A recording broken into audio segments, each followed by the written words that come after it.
নানা জল্পনার অবসান ঘটিয়ে 12 ফেব্রুয়ারি অনুষ্ঠিত হয়েছে বহুল কাঙ্ক্ষিত ত্রয়োদশ জাতীয় সংসদ নির্বাচন। এরই মধ্যে শেষ হয়েছে এমপি মন্ত্রীদের শপথ গ্রহণের কর্মযজ্ঞ। এবারে নির্বাচনে কার্যক্রম স্থগিত থাকা আওয়ামী লীগ ও তাদের জোট সঙ্গীরা ছাড়া প্রায় অধিকাংশ রাজনৈতিক দল অংশ নিয়েছে। আন্তর্জাতিকভাবেও এই নির্বাচনকে শান্তিপূর্ণ ও সর্বজনীন গ্রহণযোগ্য বলে আখ্যায়িত করা হয়েছে।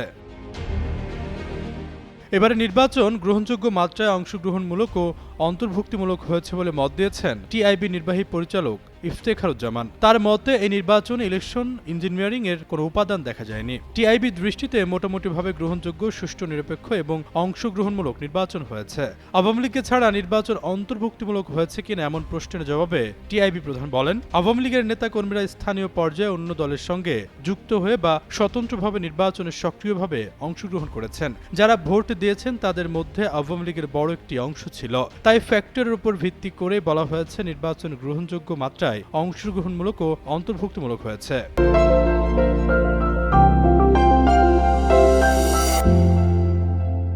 নির্বাচন নিয়ে যখন সব পক্ষ থেকে সন্তুষ্টর কথা বলা হচ্ছে, ঠিক এমন মুহূর্তে বিস্ফোরক মন্তব্য করেছেন স্বতন্ত্র প্রার্থী হিসাবে ব্রাহ্মণবাড়িয়া 2 আসন থেকে নির্বাচিত সংসদ সদস্য রুমিন ফারহানা। সংসদ সদস্য হিসেবে শপথ গ্রহণের পর সাংবাদিকদের এক প্রশ্নের জবাবে তিনি বলেন, আওয়ামী লীগকে নির্বাচনের বাইরে রাখার কারণে এবারের সংসদে 30% জনগণের প্রতিনিধিত্ব থাকছে না। এ সময় তিনি আওয়ামী লীগ নেতৃত্বাধীন সরকারের সময়ের সংসদের সঙ্গে তুলনা টেনে বলেন, আগে বিএনপি সংসদে ছিল না, এবার আওয়ামী লীগ ও বাম দলগুলো নেই। মঙ্গলবার সংসদ সদস্য হিসেবে শপথ নিয়েছেন রুমিন ফারহানা, তবে সংবিধান সংস্কার পরিষদ সদস্য হিসেবে শপথ নেন তিনি।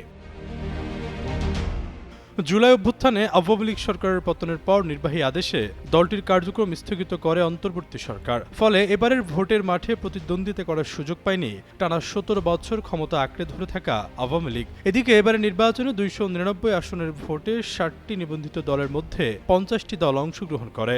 এর মধ্যে 297টি আসনের ফলাফল গেজেট প্রকাশ করেছে নির্বাচন কমিশন। চট্টগ্রাম 2 ও চট্টগ্রাম 4 আসনের ফলাফল ঘোষণা করা হবে আদালতের মামলার নিষ্পত্তির পর। ইসি ঘোষিত ফলাফল অনুযায়ী এবারের নির্বাচনে 297টি আসনে ভোট পড়েছে 59.44%, আর গণভোটে 299 আসনে ভোট পড়েছে 60.26%।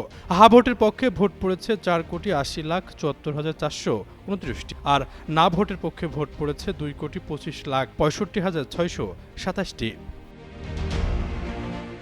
নির্বাচনে বিএনপি আসন পেয়েছে 209টি, জামায়াতে ইসলামী পেয়েছে 68টি, এনসিপি 6টি, বাংলাদেশ খেলাফত মজলিস 2টি, ইসলামী আন্দোলন বাংলাদেশ আসন পেয়েছে মাত্র 1টি, গণ অধিকার পরিষদ পেয়েছে 1টি, বাংলাদেশ জাতীয় পার্টি বিজেপি ও খেলাফত মজলিস পেয়েছে 1টি করে আসন। অন্যদিকে জাতীয় পার্টি সহ 41টি দল কোনো আসনই পাননি।